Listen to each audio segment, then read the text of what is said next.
lá num grupo, inclusive, né? O mapa da escrita ele está cancelado. Então, assim, eu sei que vocês ficaram muito tristes, né? A tristeza foi grande demais, mas é isso mesmo, viu, gente? Foi o jeito. Né? O Diego está dizendo amém. Brincadeira, disse mentiroso, Diego. Tá doido para fazer. Então, gente, voltando aqui às nossas atividades. Hoje nós vamos continuar o estudo do direito de ação, né? Então, aquela tríade, o porquê de nós estarmos aqui no Teoria Geral de Processo Civil, estudando principalmente as teorias gerais de ação, de jurisdição e de processo. É assim, um objetivo primordial. Se em junho, final de junho, com todo esse desafio que a gente está passando, a gente conseguir chegar lá aprendendo. Próxima semana eu vou trazer novas situações, além do Domingão do Nartan, eu vou trazer outras novidades aí semana que vem, para poder entusiasmar, ficar. Eu sei que está sendo difícil, mas nós vamos criar esses mecanismos para que vocês tentem se entusiasmar, mesmo com essas aulas remotas. Já criamos lá um canal no YouTube, com a ajuda da Vlailma, que eu agradeço mais uma vez. Então, assim, tudo isso a gente está fazendo, gente, para poder interagir com vocês, tentar envolvê-los. Não é fácil, mas eu preciso desse apoio de vocês, tá bom? Aí a gente passa depois, como é que vai ser a V2, tá certo? Então, a gente, a V2, eu estou pensando em fazer algo diferente. Então, assim, para facilitar ainda mais a vida de vocês, eu sei que não está fácil, mas a nota até dia 30 eu devo estar lançando, né? Porque amanhã, os colegas que não fizeram, deu o prazo com a mesma temática para entregarem até amanhã, por isso que eu não vou falar dos temas hoje, porque tem uns colegas que ainda estão terminando, né? Que não entregaram no prazo inicial. Então, nós prorrogamos o prazo da segunda chamada, o mesmo texto, as mesmas questões para quarta-feira. Então, amanhã, a Inspira Total, no dia 30, né? Na quinta, eu estou lançando, com certeza, as notas de vocês. Okay? Vai ter a V3? Até agora vai, Pedro, entendeu? Já disseram algo sobre cancelamento? Não. A orientação é que a gente fique muito à vontade por cada professor, né? A V1 já aconteceu, a V2 vai acontecer, então eles não definiram ainda, eles deixaram muito à vontade ainda essa questão de que maneira a gente tem que avaliar, mas ela cancelada não. Cancelamento até agora, Pedro, foi só realmente do mapa da escrita, tá certo, gente? Dando continuidade, então, se foi cancelado o mapa da escrita, por enquanto sim, vai. Então, dando continuidade, gente, a gente vem estudar com vocês, certo, a questão do direito de ação, que na aula passada, né, nós já começamos a discutir essa situação com vocês. E aí, eu, com a ajuda da minha amiga Vailma, ela vai agora me ajudar novamente, que eu vou tentar compartilhar aqui, né, Vailma? Vai me ajudar, eu vou tentar compartilhar aqui, tá, a apresentação dos slides, tá bom? Não sei se deu aí, apareceu ou não, Vailma? Diz aí. Tá ok? Ainda não, professor, ainda não. Tá bom, peraí, deixa eu ver aqui. Vou de novo, vou parar de novo, vai dar certo. Rapaz, Deus é pai. Hoje até o Vitor veio para a aula, tá bom demais, né? Quando ele vem é porque é milagre. Entendeu? Olha aí, peraí, compartilhar. Peraí, eu puxei lá. Peraí. Aí eu vi aqui. Pronto, espera só um pouquinho que dá certo. Vê. Não, tem um negócio aqui que acontece quando ela dá sinal que vai subir e depois depois desiste. Aí cai. Exatamente, eu não sei o que é isso, ó, Vlailma. Exatamente. Espera só, tu tá tocando nenhuma tecla, não, antes do tempo? Nada, coisíssima nenhuma eu tô tocando. O ego me produzi todinho, fez esse negócio, e aí eu me dei a mão, eu não aguento não, Vlailma. Peraí, vamos ver. Compartilhar, de novo. Aí eu vou aqui, eu me produzo. Olha aí. Peraí. Hã? Ainda não. O que está acontecendo? Professor, eu acho que é o problema. É entre a cadeira e o computador. Vamos parar? Vamos, né? Porque senão a gente perde muito tempo. Eu não estou ouvindo. Estou sempre presente, Vitor. Rapaz, eu não. Eu vou deixar, né? Eu vou botar minha imagem linda mesmo aqui. Estava vendo a minha tela? Pois é. Não sei por que não tá, ó. Peraí. Pronto, eu tava vendo a sua Configuração. tela. Era só eu abrir os slides. Eu tava vendo a sua tela do Meet aberta. Pois é. Eu vou botar de novo aqui, ó, apresentação, certo? Janela do aplicativo, tá puxando, tá? Eu vou ver aqui, tá? Peraí. Deixa eu dar um segundinho, me dê mais um pouquinho. Pronto. Ó. Eu vou botar compartilhar, ok? Aí, ó, compartilhando. Aí eu vou para lá, tá? Ó, não? Pronto. Pronto, pessoal, agora eu só abro o slide. Natan, Abrir, pronto. Para isso, aí. Isso, agora é só abrir o slide. No teu não tá, não, vai? não, tá não. Alguém tá vendo, então. Eu tô vendo, é porque vai carregar, velho. Clica na imagem do professor. Ah, sim. Então, Eu tô vendo a apresentação aqui embaixo. pois é, conceito. Oi? Isso, aí é só você colocar, professor, na tela, os slides. A gente tá vendo todas as abas, tá dando para ver todas as abas Mas do seu o slide computador. É só o seu clicar no slide. O Tô senhor com tá os com os slides- slides abertos? Porque a gente tá vendo Tô com os a tela do slides Meet. abertos aqui, ó. Natan, tenta Alt Tab para ele ficar mudando de Alt tela. Tab. Aperta o Alt Tab. Ó. Coloca para abrir o slide, professor. Fica na tela do slide. Pronto, tô na tela do slide. Ó, tô na tela do slide.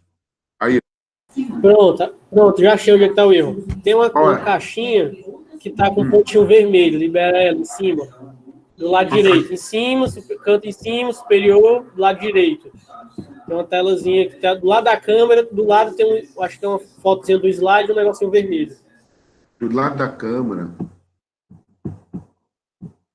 Um pouquinho mais em cima, não? Em cima. Ali onde quer colocar a URL, professor. Onde é?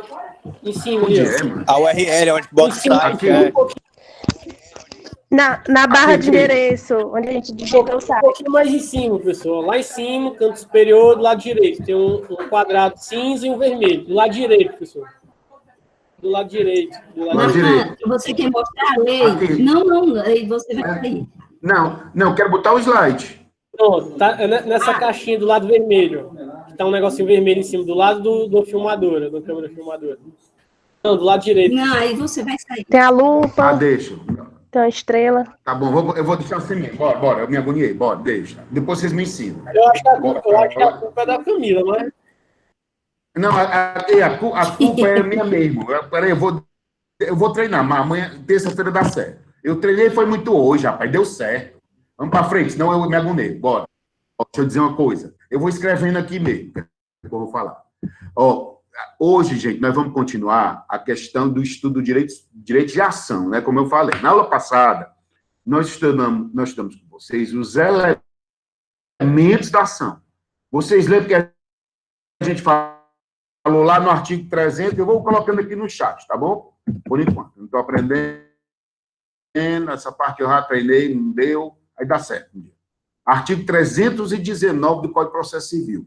Nos incisos 2, 3 e 4, nós, mais uma vez, que é importantíssimo isso, as partes, autor e réu, ou promovente, promovido, acionante, acionado, demandante, demandado. Gente, não existe nome certo, entendeu? O nome mais comum é autor e réu, mas não existe, sim, um nome correto, tá? Para a gente dizer. Fica a critério de cada um, não vão inventar, né? A gente, no processo civil, não precisa inventar, entendeu? É o que está na lei. A lei fala autor e réu e partes. Se a gente for lá para o artigo 319, inciso 2º, 319, inciso 2º, nós vamos ver que lá nós temos a qualificação das partes. Autor e réu, promovente, promovido, acionante, acionado, requerente, recolhido. Então, assim, fica... Eu não gosto muito dessa aí, não. Suplicante, suplicado. Parece que coisa que eu estou me implorando para dar certo. Suplicar, né? Mas tem gente que usa. É antiga, né? Esse é anacrônico. Mas nós somos todas pessoas jovens, então ninguém usa mais suplicante, suplicado. Não é que seja errado. É antigo, é velho, entendeu? Não é nada moderno. E lá a gente for para o inciso 3º, nós vamos ver no inciso 3º a questão do quê? Outra elementação. Qual é a outra elementação, gente? Causa de pedir. Né? Nós vimos as partes, autor e réu, nós vimos causa de pedir, no artigo 319. Causa de pedir, artigo 319. O que é causa de pedir? São os fundamentos fáticos e jurídicos. É aquela historinha, né? Os fatos. Aquilo que eu historio, que eu noticio, que eu apresento aquela ideia, o fato ocorrido, o conflito ocorrido, e peço ao juiz para que ele se manifeste sobre aquele conflito. A causa de pedir, então, nós temos fundamentos fáticos e jurídicos na causa de pedir. Fundamentos fáticos e jurídicos. Nós temos os fatos e nós temos os fundamentos jurídicos do pedido. Artigo 319, inciso 3º do Código de Processo Civil. 319, inciso 3º do Código de Processo Civil, que a gente vê aí a questão da causa de pedir. Aí a causa de pedir, a doutrina, chama causa de pedir próxima e causa de pedir remota. Tem doutrinador que diz o seguinte, causa de pedir remota é aquela causa, seria os fatos, ela é mais distante. A causa de pedir próxima é o que vai orientar o pedido. Então, grande parte da doutrina diz que a causa de pedir remota seria os fatos. A causa de pedir próxima seria os fundamentos. Outra parte, inclusive, que entra na apostila é o contrário, que é outra parte da doutrina, que os fatos seriam, na verdade, a questão da causa de pedir que diz respeito aos fatos, que seria próxima, e a remota aos fundamentos jurídicos. Isso é irrelevante para nós, entendeu? Em termos teóricos, porque são teorias, um diz uma coisa, outro diz outra. O que é importante a gente saber? Que causa de pedir são os fundamentos fáticos e jurídicos, o que vai fundamentar em termos de história, em termos, aquilo que foi historiado, que foi mencionado, que é o cerne do conflito. E os fundamentos jurídicos, que seria, na verdade, aquilo que a gente está encontrando no ordenamento, seja numa lei, seja numa jurisprudência, seja num precedente, que vai fundamentar o meu entendimento, que vai fundamentar a minha tese. São os chamados fundamentos jurídicos. Então, isso é causa de pedido. E os últimos elementos da ação, nós temos o pedido. O último elemento da ação, nós temos o pedido. O pedido é dividido de duas maneiras. Nós temos o pedido imediato e nós temos o pedido mediato. O pedido imediato, que a gente encontra lá no artigo 319, inciso 4, pedido, né? Pedido imediato seria o que, gente? A prestação jurisdicional que eu estou buscando. O que é isso? Nós vamos ver hoje ainda que nós temos alguns tipos de ação. Tem ação que eu quero uma condenação. Tem uma ação que eu quero que se declare um direito. Tem uma ação que eu quero que se determine uma ordem, um mandamento. Tem ação que eu quero que, na verdade, não é nada disso. Eu quero é que se execute logo, que se determine logo. Tem ação, tá, que eu quero que se constitua nova situação jurídica. Então, tem alguns tipos de ação. Então, quando eu entro com ação, seja para condenar, para constituir, para declarar outra situação jurídica, para determinar uma ordem, um mandamento, certo? Para determinar que se cumpra logo uma decisão. Eu tenho alguns tipos de ação. Isso que eu peço, esse pedido aí, seria o pedido imediato. Por exemplo, quando eu entro com uma ação de indenização contra o Vitor, e nessa ação de indenização apreciada pela juíza Vlailba, que essa juíza Vlailba chega lá, ela aprecia o quê? O meu de imediato, de análise direta dela, é o pedido imediato. Aí ele quer que condene o Vitor a pagar uma indenização. Ele quer que condene, que determine que o Vitor seja condenado ao pagamento de uma ação. O efeito desse pedido imediato, gente, como é o nome? Pedido mediato. O mediato, a doutrina intitula de bem da vida. É a proteção jurisdicional, o efeito dessa proteção. Quando eu entro na justiça, eu entro com o pedido imediato. A consequência dele, o que acarreta o pedido imediato, é o pedido mediato. Então, por isso que se diz bem da vida. É o efeito desse pedido imediato. Então, quando eu entro, eu tenho que fazer o pedido imediato e a consequência desse. Isto, por exemplo, numa ação de indenização, eu digo, isto posto requer a condenação da parte acionada ao pagamento de uma indenização de R$1.000. Qual é o pedido imediato? A condenação. Qual é o pedido imediato? Pedido imediato. O pedido imediato seria a consequência desse imediato. O imediato é o que é consequência do imediato. Eu estou buscando a prestação. O efeito dela é o imediato. Certo? Então, a gente encontra os elementos da ação, gente, nessa petição inicial. Eu disse que se formata uma petição inicial daquela maneira, né? Lá no 319 do Código de Processo Civil. Eu falei que eu tenho que ter um endereçamento no inciso 1º, eu falei que eu tenho que ter no inciso 2º a qualificação, que são as partes, né, que é o primeiro elemento da ação. Eu falei que no inciso 3º eu tenho que ter os fundamentos jurídicos do pedido, que é a causa de pedir. Eu falei que no inciso 4 eu tenho que ter o pedido, com o que ele se delimita, com os efeitos desse pedido. Eu falei do valor da causa, como eu disse para vocês, lá nos artigos 292, 291 do Código de Processo Civil, tem um valor da causa. Eu disse para vocês, a toda causa se atribui um valor, um conteúdo econômico, que o cálculo do valor da causa, ele é calculado como? Com base no que eu pedi. E para que serve o valor da causa? Serve para definir competência. Vocês lembram que eu disse que um dos critérios determinativos da denominada competência relativa é o valor da causa. Exemplo, juizado especial. Né? Então, a gente viu isso. Alguém tem alguma pergunta, gente? Ei, professor.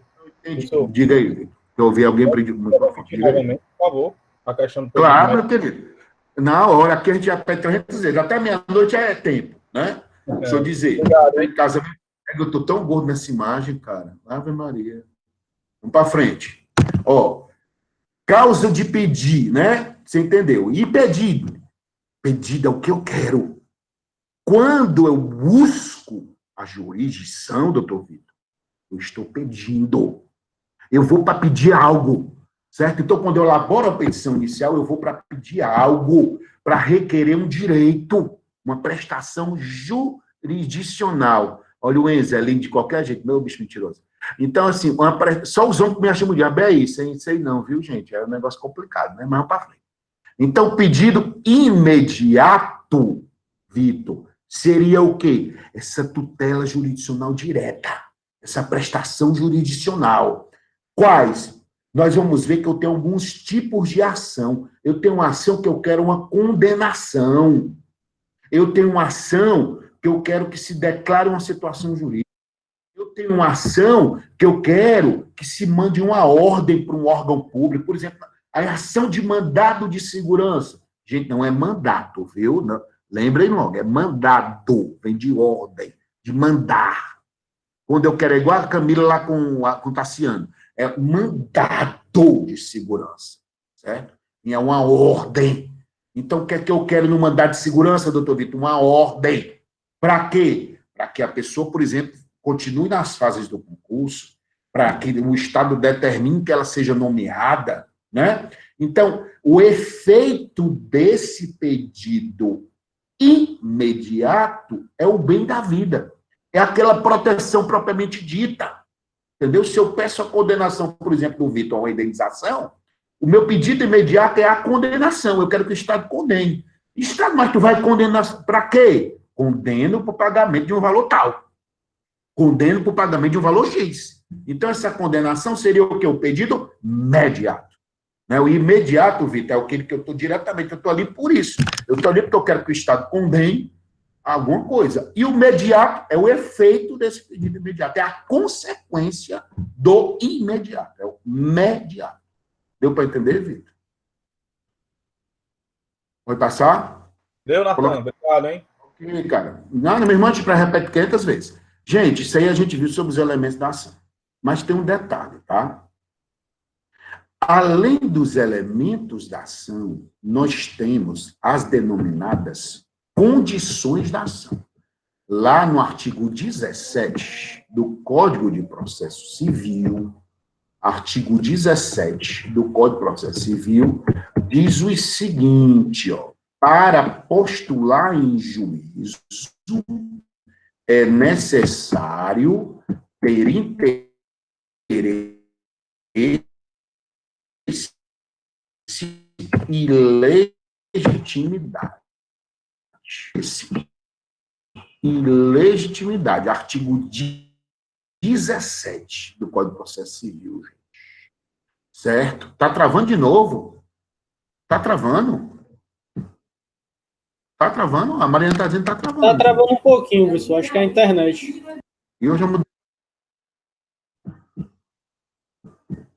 A internet é? Peraí, então eu vou mudar para outra internet aqui, é o jeito. Cara, esse Elise é uma merda, viu, Vitor? Vamos aqui. Peraí. Deixa eu mudar para outra internet aqui um segundo, gente. Vou mudar para outra internet. Só um segundo. Acho que é porque a Camila tá calada hoje. Tá bem, isso.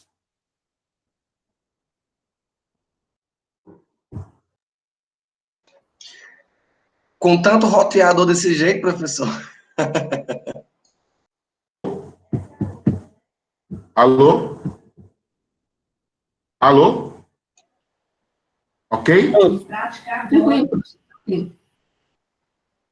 Tá bom aí? Tá certo? Ok agora? Tá certo, tá. Pronto. Pronto, melhorou. Professor delegado, outra coisa, viu? Não, rapaz. Eu sou sustentado pela mulher, rapaz. O negócio é casar bem, entendeu? Não é que, mano, entendeu? Eu casei. É por isso. Né? Delegado de liseiro. Eu escolhi duas profissões de liso, delegado e professor. O que é que vai fazer, né? Eu não sou nem um grande advogado como o marido da Camila, que ela deve ter brigado com ele, porque quando ela briga com ele, ela fica assim. Viu, gente? Então, assim, é pra frente, né? Deu certo? Eu também casei bem. Pronto, a Camila, olha, também casei. Pois não é. Eu casei bem, graças a Deus. Gente, vamos para frente. Então, gente, além disso, no artigo 17, né, nós temos o quê? Por postular em juízo é necessário ter interesse e legitimidade. O que é isso? Gente, isso aí são as condições da ação. Condições da ação. Olha a importância. Gente, quando eu ajuizo uma ação, primeira coisa, eu tenho que ter os elementos. Lá pelo artigo 319, que a gente viu há pouco, eu tenho que ter os elementos. Aquilo que vai estruturar, como se fosse um prédio. E os pilares de sustentação desse prédio, gente, são as condições da ação. O que sustenta são as condições. Por isso que eu digo o seguinte, que os elementos da ação, eles seriam, certo? Isso aqui foi o que eu inventei depois de 15 anos fazendo isso. Os elementos, eles seriam, gente, a parte extrínseca da ação. Aquilo que eu enxergo de imediato. Quando o juiz processante, lá a doutora Camila, vai analisar uma petição inicial, ela vai ver a petição inicial se ela está estruturada, se tem as partes, se tem os fundamentos fáticos e jurídicos, que seriam a causa de pedir, e se tem o pedido. É a primeira análise que ela faz, porque ela está só enxergando ali. Seria, gente, a parte estrutural extrínseca. Aquilo que a gente enxerga de imediato numa ação. Seriam os elementos.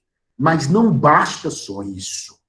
De acordo com o artigo 17 do Código de Processo Civil, é necessário que ter a presença das condições da ação. Que são condições?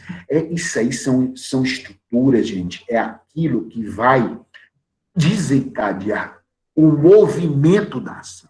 É aquilo que vai desencadear o desenvolvimento da ação. A ação só vai se desenvolver se estiverem presentes as condições. Não basta só os elementos. Quais são? Partes, causa de pedir, pedido. É indispensável, como diz o artigo 17. Para postular em juízo é necessário ter interesse e legitimidade. O que é o interesse, gente? Esse primeiro interesse aí chama-se interesse de agir. Esse interesse de agir, eu tenho que demonstrar, gente, que uma decisão jurisdicial ali, ela vai me beneficiar de alguma maneira. Ela vai trazer um benefício para mim. Isso é um interesse que a gente chama de interesse de agir. Também interesse jurídico. Eu tenho que demonstrar que existe um interesse jurídico. Por exemplo, eu não posso... Travou, Vitor, de novo. O Vitor está dizendo que travou. Para mim está tranquilo. Porque ele está dizendo que travou. Foi, vai, pronto. Aí, pega o outro, rapaz, o computador. Então, gente, o interesse, certo? O interesse é aquilo, Mariana, que traz de resultado para a parte que está ali. Qual o resultado que vai trazer? Por exemplo, eu não posso ajuizar uma ação só por uma mera perseguição. Não, porque eu não gosto da Camila, eu vou ajuizar uma ação. Não. Eu tenho que ajuizar ação, eu tenho que fundamentar num direito que justifique o motivo de estar ali. E que traga um retorno para mim de alguma maneira. Certo? Traga um retorno, um interesse jurídico, eu tenho que demonstrar na ação. Não é, gente, abrir um tópico lá e dizer interesse, eu não preciso abrir tópicos, entendeu? Na ação, na análise que o juiz faz, ele tem que analisar se há um interesse jurídico ali naqueles fundamentos que eu apresentei.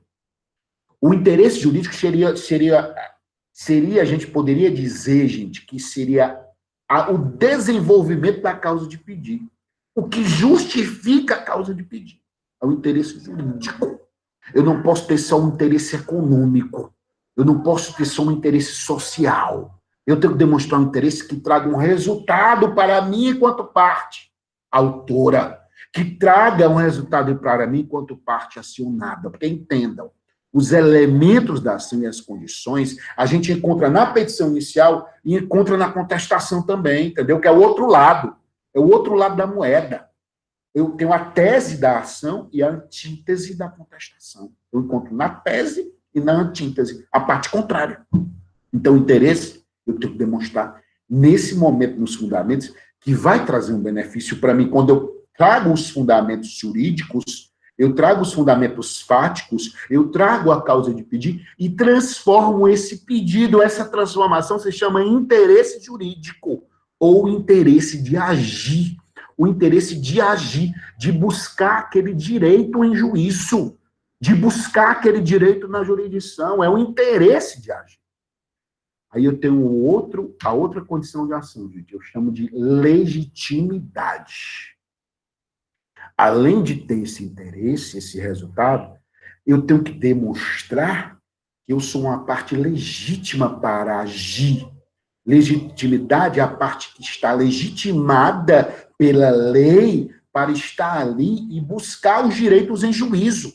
É a legitimidade de agir, certo? A legitimidade de agir. Eu tenho que demonstrar que eu tenho interesse jurídico, que um resultado vai ser satisfatório, e essa satisfação ela vai beneficiar a mim. Não é a minha mãe, não é meu pai. Vamos usar um exemplo, certo? Vamos usar 2 exemplos. Por exemplo, temos uma ação, eu sempre cito aquela mais simples, a ação padrão, que é a ação de alimentos. Né? Uma ação de alimentos, o menor de 4 anos. O menor, a gente sabe que quem é, assim, o único que é absolutamente incapaz hoje é o menor de 16 anos, né? Que é absolutamente incapaz. Diz é um menor de 4 anos. O pai nunca pagou a pensão alimentícia. A mãe quer requerer, só que ela não pode requerer para ela, não. Só se ela demonstrar que ela vai ter alguma satisfação, que ele prometeu alguma coisa para ela, ou ela não pode trabalhar, alguma coisa assim. Mas quem é que quer ser resguardado? O menor de 4 anos lá sabe, né? Não é o menor que vai saber. A mãe dele está vendo a necessidade do pai, e a obrigação que o pai tem de pagar uma pensão alimentícia, tá certo? O menor vai ter que entrar com ação. Só que ele não pode entrar sozinho, ele é representado pela mãe. Quem é a parte legítima na ação de alimentos, gente? Quem é? O menor.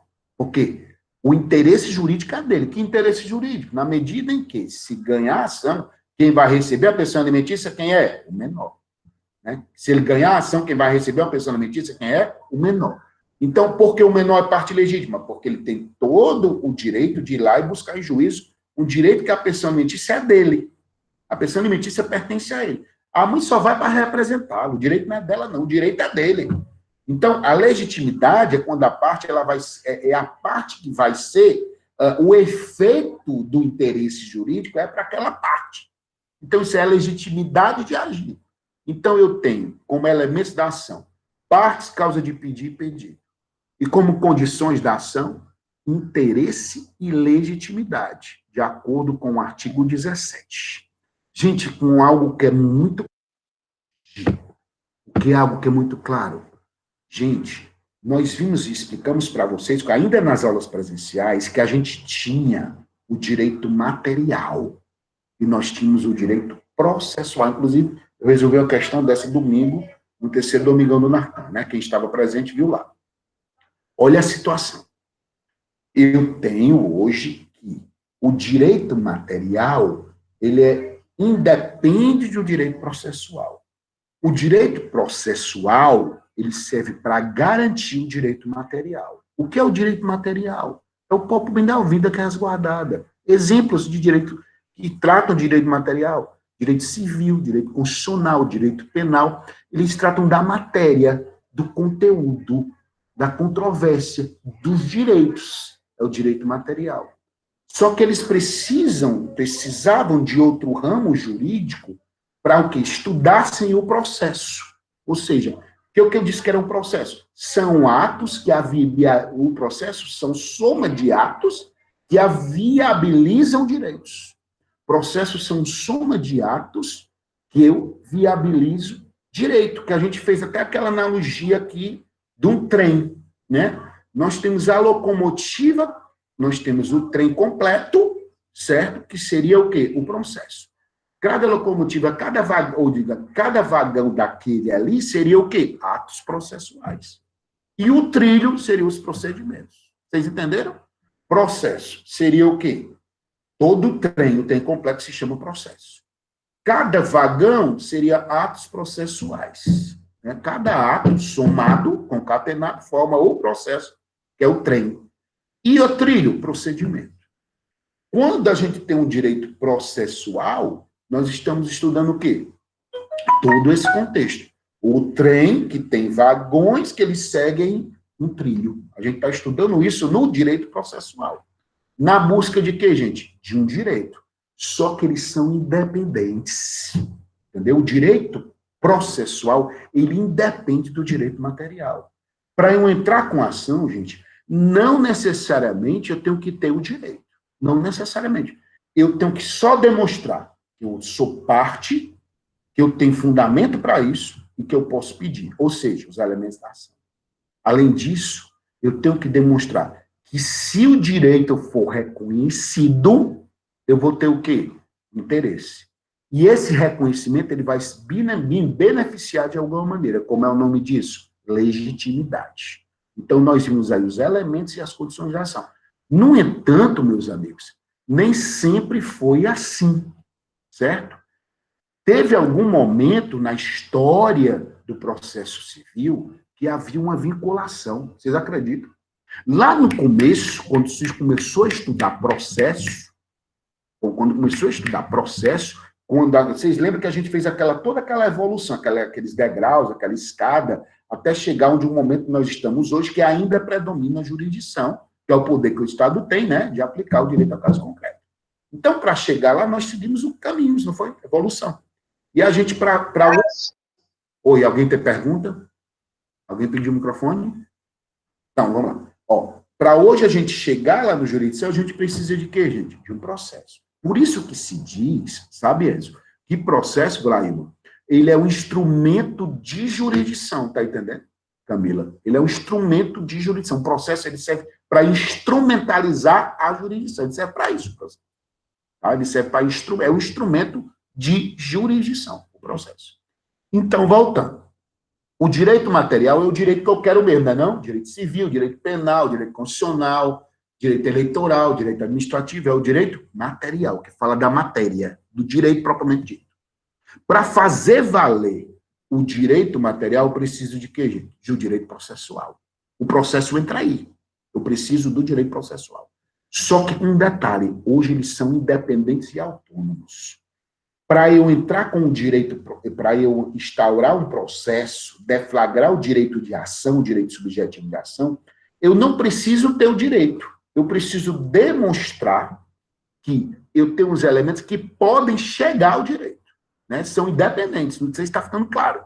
O direito material, ele independe do direito processual. Cada um tem seu campo de atuação, mas nem sempre foi assim.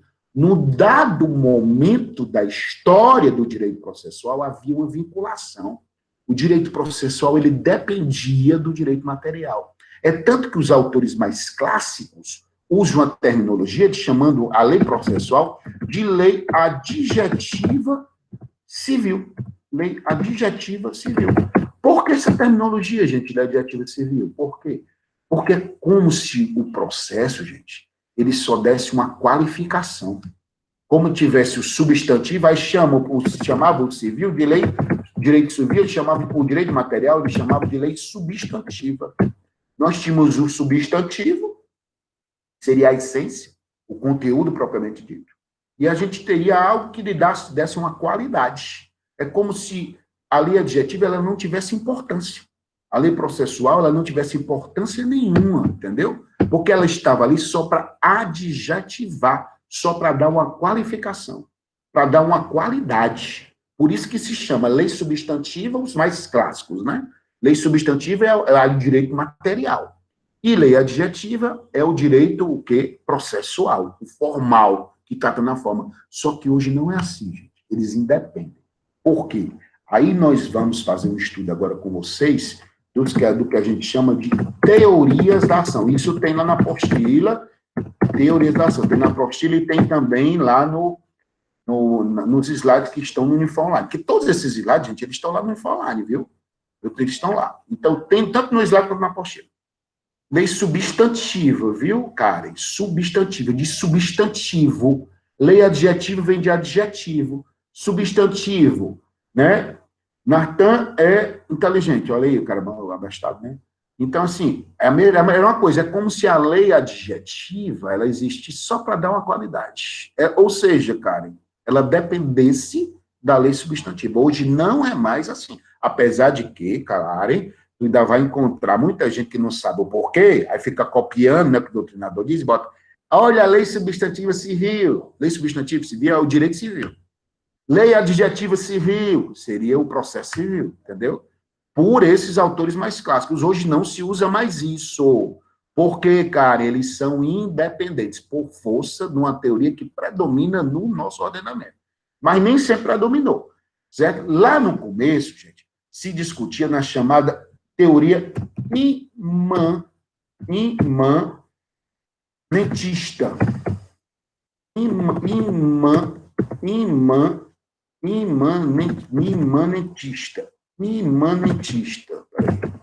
Imanentista, ou teoria imanentista, ou civilista, certo?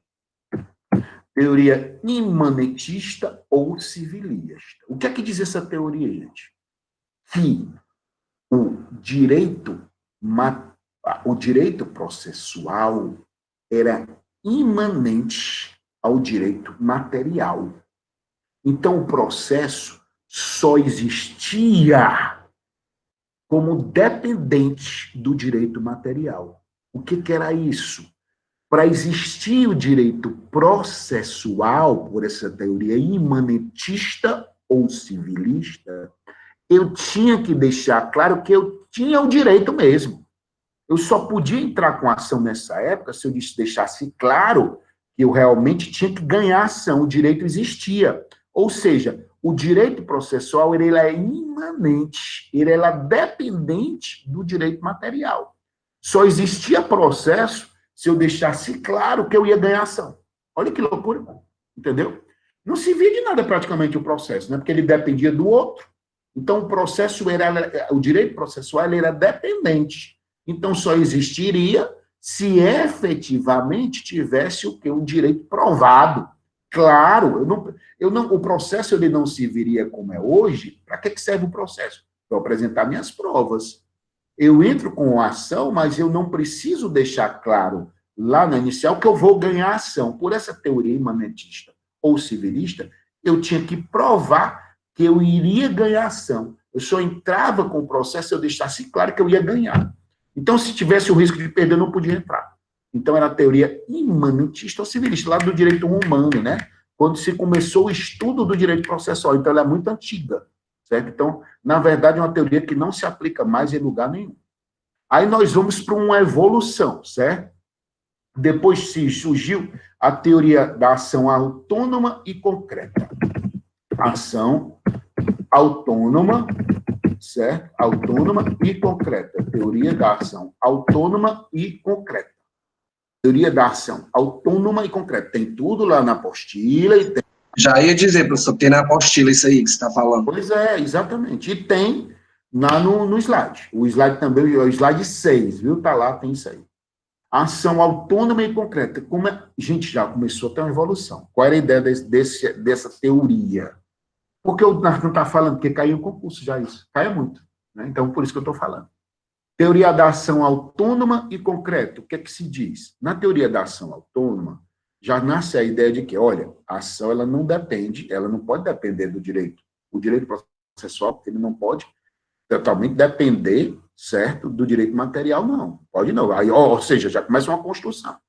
Isso aí ela tem que ser autônoma. No entanto, para eu poder entrar, eu tenho que ficar claro que eu, de forma concreta, que eu tenho todo o direito aí, ó, que eu vou realmente ser vitorioso. É semelhante à outra.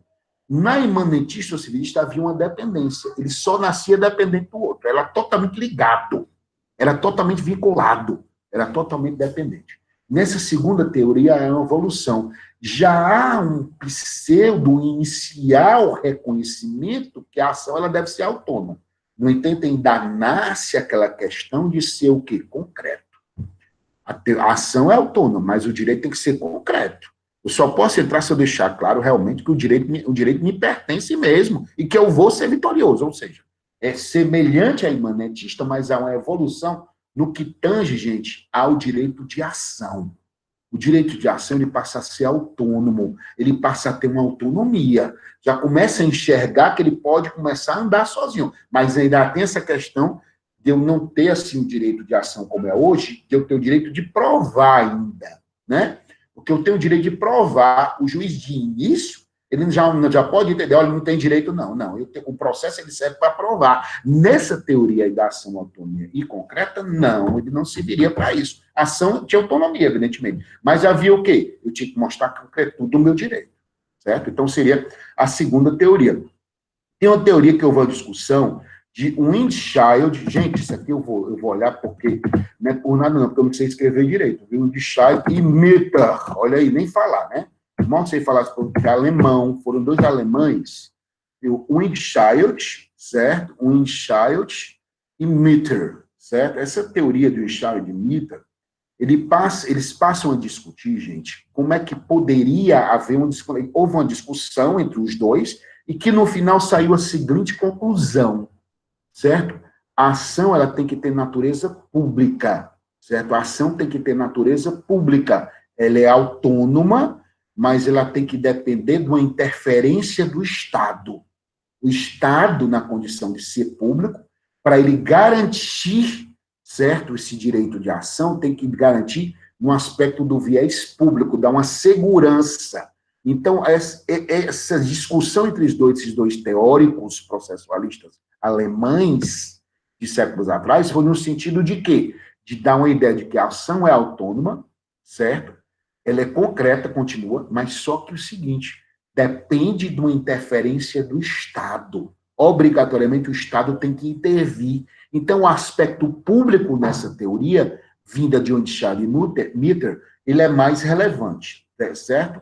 A terceira teoria, a quarta teoria, de direito potestativo. A ação como direito, tudo isso está na apostila. Ação como direito potestativo, tá? A ideia do direito potestativo é o quê? A ação eu ajuizo contra um adversário, certo? Pela essa teoria, A ação eu tenho que ajuizar contra um adversário. Eu tenho um adversário do outro lado. E quando eu busco esse direito, eu tenho que ter... aí há uma evolução pela teoria de Wendshire e Mitter. Lá é a teoria que a natureza pública ela é relevante. Aqui já é uma evolução. Vamos lá perder o começo para a gente entender. A primeira teoria imanentista ou civilista, dizia que a ação dependia totalmente do direito material e processual, eles se entrelaçavam. Só existiam os dois juntos, havia uma dependência. É tipo assim, o amor do Tassiano e da Camila, aquela coisa muito junta, muito entrelaçada, entendeu? Aquele negócio, entendeu, que é muito grudento, né? Tipo um chiclete. Né, Tassiano? Tassiano, não sei se está aí. Aí ele confirma. E aí, essa é a teoria, gente. Quando lembrar da imanentista, lembra da Camila e do Tassiano. Um depende do outro, aquela coisa dependente, grudada, entendeu? Que não pode nem se mexer. Então, assim, era a teoria imanentista ou civilista. A teoria da ação autônoma e concreta é que já começa a enxergar uma certa autonomia por ação, mas ainda depende da necessidade de deixar claro que o direito me assiste, que eu tenho um direito obrigatório em meu favor. Eu não tenho direito nem de provar nada. Aí, evolução. O Wendshire e Mitter já passa com o Wendshire e Mitter, que é a ideia de que ela tem que ser autônoma, concreta e precisa do Estado. E aí vem a teoria com ação como direito potestativo. É aquela ideia de que de eu enxergar que eu tenho um adversário do outro lado, que existe um adversário, e por ter um adversário, eu preciso da interferência do Estado. Certo? Direito potestativo é porque eu tenho um adversário do outro lado e eu preciso de ter o Estado interferindo para contribuir em prol desse meu direito, a garantir em prol desse meu direito. É a teoria da ação, então, com direito potestativo. E aí começa a evoluir para o que nós temos hoje.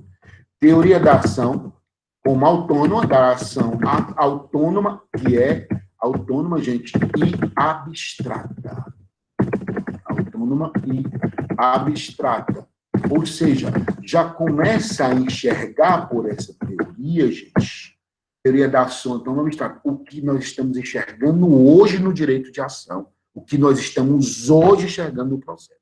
A ação, ela passa a ter autonomia, ela tem autonomia, ela não depende mais, o direito processual, ele não depende mais do direito material. O direito de ação, ele não depende mais do direito material. O direito processual, ele não depende mais do direito material, ela passa a ser autônoma e abstrata. Abstrata em que sentido? Gente, eu preciso só mencionar que existe um conflito. Que existe um conflito e que esse conflito precisa ser apurado. E o processo, ele serve para isso. O processo serve para enxergar o meu direito de ação, que é autônomo, de forma abstrata. Eu não preciso deixar claro que o direito é concreto em meu favor, que eu vou ganhar uma ação como eram as outras teorias mais concretas. Eu tenho que só demonstrar que existe um conflito, que eu estou buscando a jurisdição, e que ao buscar essa jurisdição, eu estou querendo que o Estado diga que tem o direito. Ele é muito semelhante com o que nós estamos vivenciando hoje na nossa realidade. Que hoje, gente, predomina no nosso CPC, que é de Jacques Campos, a teoria eclética da ação de Lieberman. Teoria eclética da ação de Lieberman. Lieberman, gente, foi um italiano que veio para o Brasil nos anos 60, fugindo lá, no final dos anos 50, fugindo da guerra e tudo mais, e meados de 50, por aí, né? 45. Não, ele veio no final dos anos 40, para os inícios dos anos 50. E aí, no final dos anos 60, quando já estava todo familiarizado no Brasil, ele criou um grupo de estudo lá na Universidade de São Paulo e começou a discutir processo. E aí ele criou, gente, a chamada teoria eclética da ação. O que é isso? É o que nós estamos estudando. A ação é autônoma, ela é abstrata, e ela tem que ter o quê, gente? Ela tem que ter as condições da ação. As condições da ação. Gente, essa teoria que ela é aplicada pelo Código de Processo Civil, ela é aplicada pelo CPC. Se cair no concurso, qual é a teoria aplicada pelo CPC de 2015? É a teoria eclética da ação de Lieberman. Vocês já pensaram, cair numa prova oral um negócio desse? Ou um povo ruim, né? O doutor Enzo, o senhor, na última prova, procurador da República, doutor, discuta aí sobre as teorias da ação e diga quais as teorias que predominam no Brasil. São duas, viu? A primeira que predomina é essa aí, teoria eclética da ação, que foi o que nós estudamos em condições. O que foi que nós vimos no artigo 17, Enzo? Nós vimos que para postular em juízo nós temos que ter interesse e legitimidade. O que é isso? Condições da ação.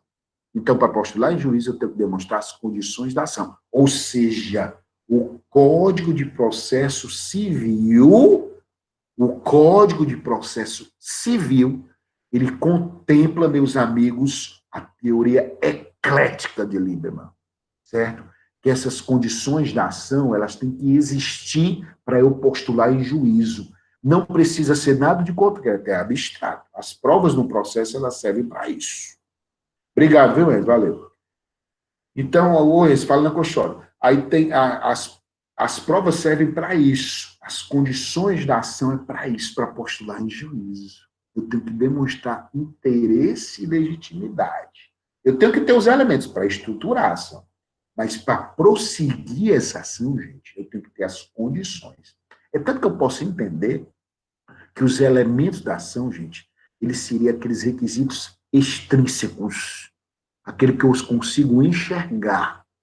Já o que está dentro, interior, o efeito disso, que o juiz tem que analisar, como é que é o nome? Condições da ação. Quais são as condições? Interesse e legitimidade. De acordo com o que? Teoria eclética de Lieberman. Só que o bicho besta processualista, né? A Bert é muito besta. Fica criando coisa para inventar, né? Não? Entendeu? Certo? Fica inventando tudo mais. Gente, a Helena está perguntando, vou responder agora, gente. Helena, vou responder agora. A outra teoria, gente, é a teoria da asserção. Teoria da asserção. A teoria da asserção, ela é entendida como predominante, gente, pelo Superior Tribunal de Justiça. Certo? O STJ, que interpreta, certo, as questões relacionadas à legislação infraconstitucional, que entra o Código de Processo Civil, né? Ele entende que, na verdade, o Brasil ele não aplica só a teoria eclética, ele aplica a teoria da asserção. Certo? O que diz a teoria eclética? A teoria eclética diz que para a ação prosseguir, eu tenho que ter o quê? As condições. Certo? E quando é que se não estiverem presentes as condições, gente, segundo a teoria eclética, se não estiverem presentes a condição, o processo é extinto sem resolução de mérito. Certo? O processo é extinto sem resolução de mérito. Artigo 485, gente, eu vou pegar lá para vocês, inciso 6º do Código de Processo Civil. Vou jogar aqui para vocês. Artigo 485, inciso 6º do Código de Processo Civil. 485, inciso 6º, diz assim no 485. O juiz não resolverá o mérito quando verificar a ausência de legitimidade ou interesse. Artigo 485, inciso 6º. O juiz não resolverá o mérito, certo? O juiz não resolverá o mérito, certo? O juiz não resolverá o mérito. Quando não resolverá o mérito, verificar, doutora Helena, a ausência de legitimidade e interesse. Ele não verifica o mérito quando verifica a ausência de legitimidade ou de interesse. Quando é que o juiz não verifica o mérito, gente? Nós vamos ver lá na frente que o nome dessa sentença, lá na frente, é sentença terminativa. Certo? Por que sentença terminativa? Termina o processo, mas ele não analisa o conflito, não analisa o mérito, não analisa a matéria. Ele não diz a quem pertence ao direito. O que é que diz aí nesse artigo? A teoria eclética. A teoria eclética ela é muito clara, tem que ter as condições da ação.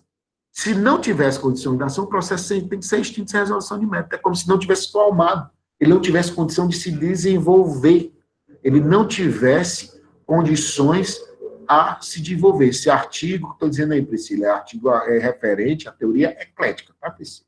Priscila está perguntando a quem se refere esse artigo. A teoria eclética, tá? De Lieberman. certo? No 485, inciso 6º. E a teoria da exceção? A teoria da exceção, gente, ela também considera que as condições da ação têm que estar presentes. Com a ação prosseguir, tem que estar presente. Só que ela faz um adendo. Ela diz o seguinte: quando um juiz analisa profundamente, certo? E faz o que é fazer uma cognição? Nós vamos dizer que fazer uma cognição é conhecer amplamente, conhecer, analisar. Quando o juiz faz uma cognição, ele passa a conhecer, a analisar o direito de ação, a analisar o processo. Ele faz uma cognição.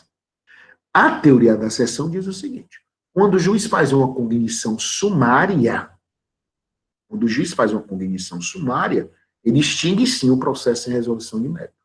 Mas quando o juiz se aprofunda na ação e considera que, em decorrência da ausência de interesse e legitimidade, a parte não vai ter o direito, não é caso de extinção do processo sem resolução de mérito.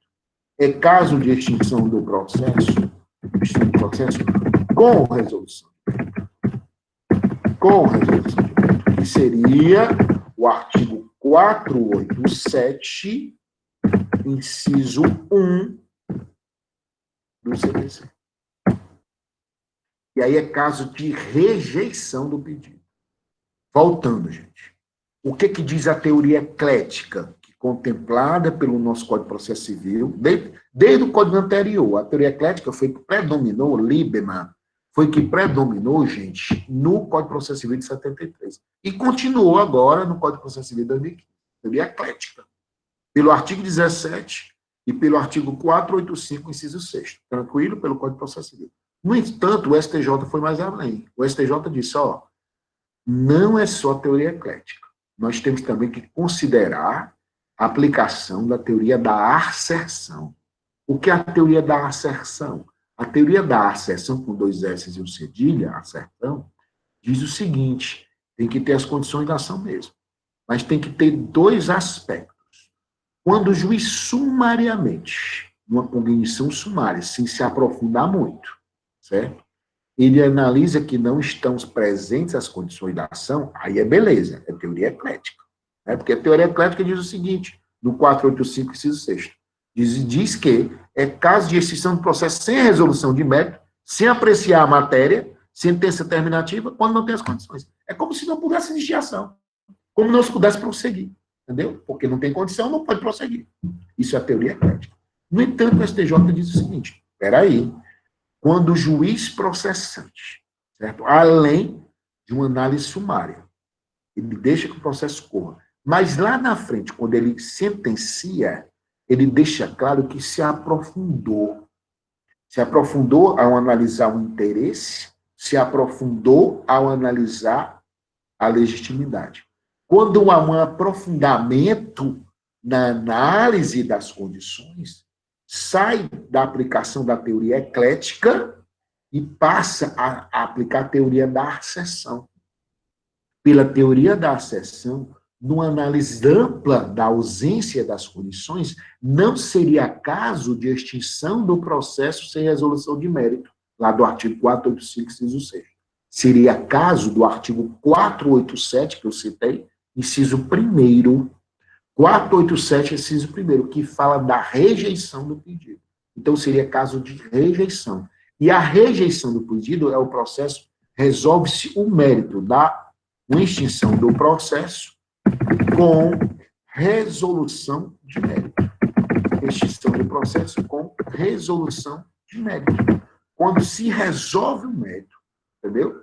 Seria o caso quando ocorre um aprofundamento nessa análise. Então, o nome dessa teoria é a teoria da asserção, que é aplicada pelo STJ, mas a teoria que predomina no Brasil, pelo Código de Processo Civil, é a teoria eclética. Lembrando que a teoria da asserção é um plus, é um a mais em relação à teoria eclética.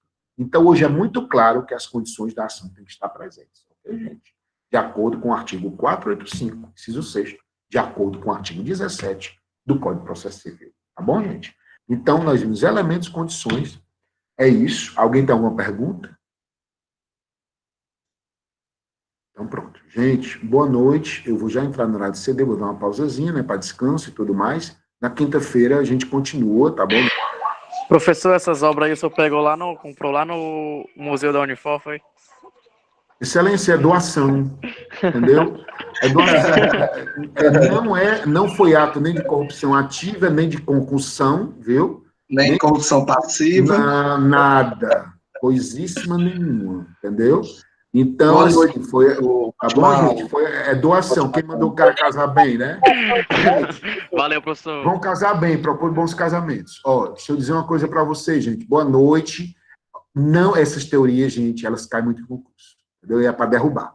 Então é bom a gente lembrar na aula, porque vem eu vou dar mais um geral delas. Ok? Boa noite, gente. Até já. Abraço. Fiquem com Deus. Deus abençoe todos vocês. Abraço.